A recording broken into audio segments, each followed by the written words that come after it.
आज सबसे पहले बात बंगाल की।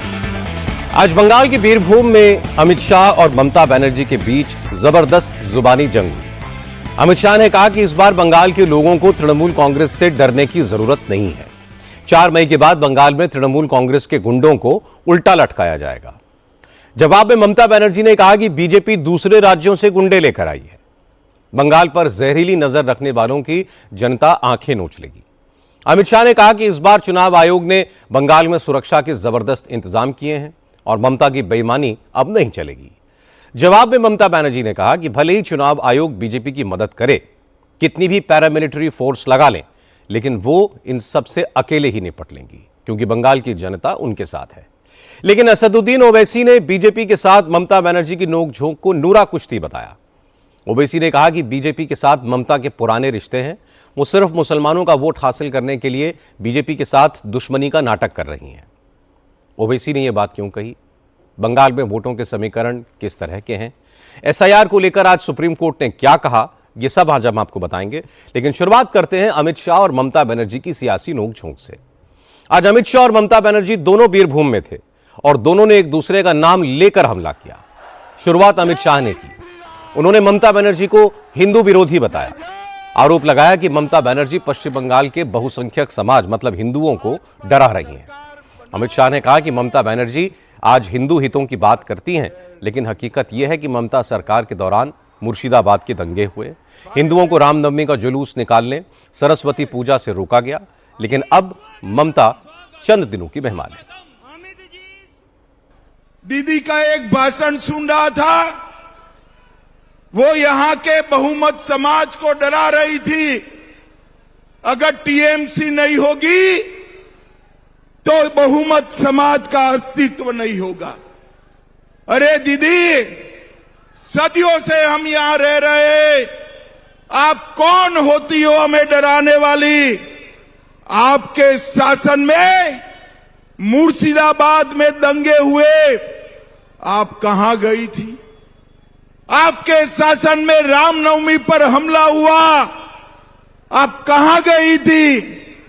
आपके शासन में सरस्वती पूजा पर रोक लगी, आप कहां गई थी?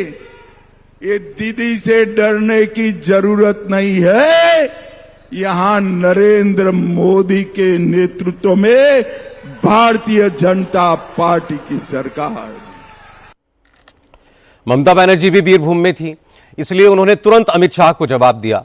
ममता ने कहा कि बीजेपी के नेता बंगाल में आकर मोदी के नाम पर वोट मांग रहे हैं। अगर मोदी को बंगाल से इतना ही प्यार है तो पोस्टरों में अपना नाम छपवाकर वोट मांगे। बंगाल की जनता सबक सिखा देगी। मोदी जी बोलছেন উনি নাকি 294টা সিটের প্রার্থী। ঠিক আছে, তাহলে আপনি প্রধানমন্ত্রীত্বটা ছেড়ে দিন, দিয়ে বলুন আমি বাংলার মুখ্যমন্ত্রী হব, তাই আমাকে 294টা কেন্দ্রে ভোট দিন। কি করে বলেন আপনি? কোন পদটা নেবেন? প্রধানমন্ত্রীর না বাংলার মুখ্যমন্ত্রী? আপনি তো বহিরাগত বাংলায়। আপনি বলে দিচ্ছেন সব কেন্দ্রে আপনি লড়াই করছেন, আগে দিল্লিটা সামলান, তারপরে বাংলার দিকে তাকান। বাংলার দিকে যদি কেউ বিষ চক্ষু নিয়ে তাকায় তার চোখ গেলে দেবে মানুষ। ममता बनर्जी ने कहा कि मोदी कह रहे हैं कि वही 294 सीटों के उम्मीदवार हैं। अगर ऐसा है तो मोदी प्रधानमंत्री के पद को छोड़ दें और बंगाल का मुख्यमंत्री बनने के नाम पर वोट मांगे। ममता ने कहा कि मोदी प्रधानमंत्री हों या मुख्यमंत्री पद के उम्मीदवार, बंगाल के लिए वो बाहरी ही रहेंगे। ममता ने कहा कि मोदी दिल्ली को संभालें, बंगाल की तरफ नजर उठाकर ना देखें, क्योंकि अगर कोई जहरीली आंखों से बंगाल की तरफ देखता है तो यहां की जनता उसकी आंखें नोच लेगी। ममता के इस डायलॉग पर अमित शाह ने कहा कि बंगाल में ममता का कुशासन ही बीजेपी की जीत तय करेगा। इस बार ना तृणमूल कांग्रेस की गुंडागर्दी चलेगी, ना ममता की धमकियां काम आएंगी। अमित शाह ने लोगों से कहा कि इस बार डरने की कोई जरूरत नहीं है, खुलकर वोट डालना है, क्योंकि चुनाव आयोग ने सुरक्षा के सख्त बंदोबस्त किए हैं। इसीलिए ममता बनर्जी घबरा रही हैं। वो दिन लग गए, आप मेरी बात मानकर चलना। 23 अप्रैल को ममता दीदी का कोई भी गुंडा आपका बाल बांका नहीं कर पाएगा, बाल बांका नहीं। ममता को निकाल दो, टाटा बाय बाय कह दो, कट मनी वालों को, सिंडिकेट वालों को उल्टा लटका कर सीधा करने का काम भारतीय जनता पार्टी की सरकार करेगी। चुनाव आयोग ने 800 से ज्यादा कंपनियां भेजकर यहां पर शांतिपूर्ण मतदान की व्यवस्था करी है। किसी को डरने की जरूरत नहीं। भाइयों बहनों, ये चुनाव जो है घुसपैठियों को निकालने का चुनाव। क्या ममता दीदी निकाल सकती है? क्या निकाल सकती है? ये भतीजा निकाल सकता है? ये तो बीएसएफ को बाढ़ लगाने के लिए भूमि भी नहीं देते हैं।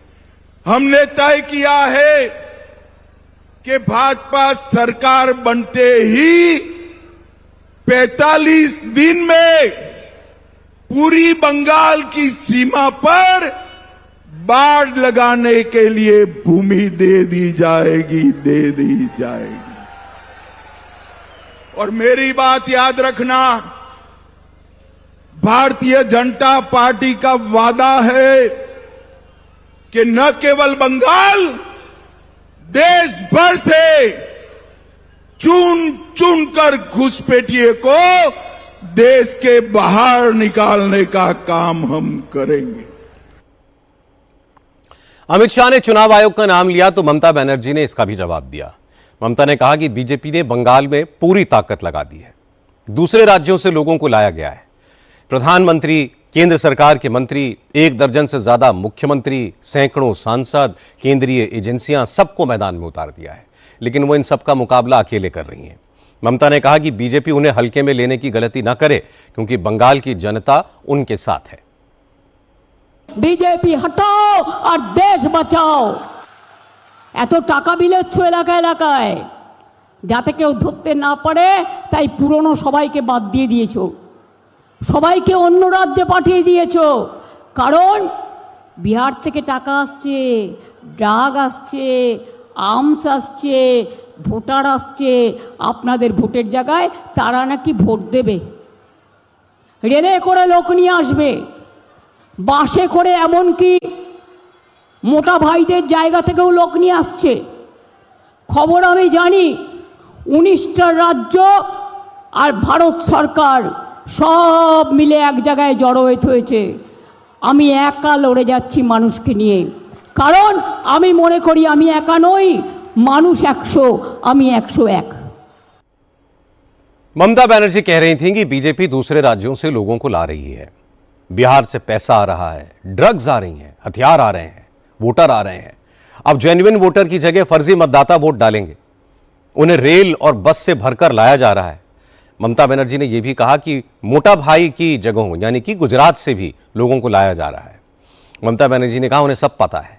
19 राज्यों के मुख्यमंत्री और केंद्र सरकार मिलकर बंगाल में बीजेपी के लिए चुनाव लड़ रहे हैं। वो अकेली हैं, फिर भी डरती नहीं, क्योंकि जनता उनके साथ है। जनता 100 है और वो यानी कि वो खुद 101।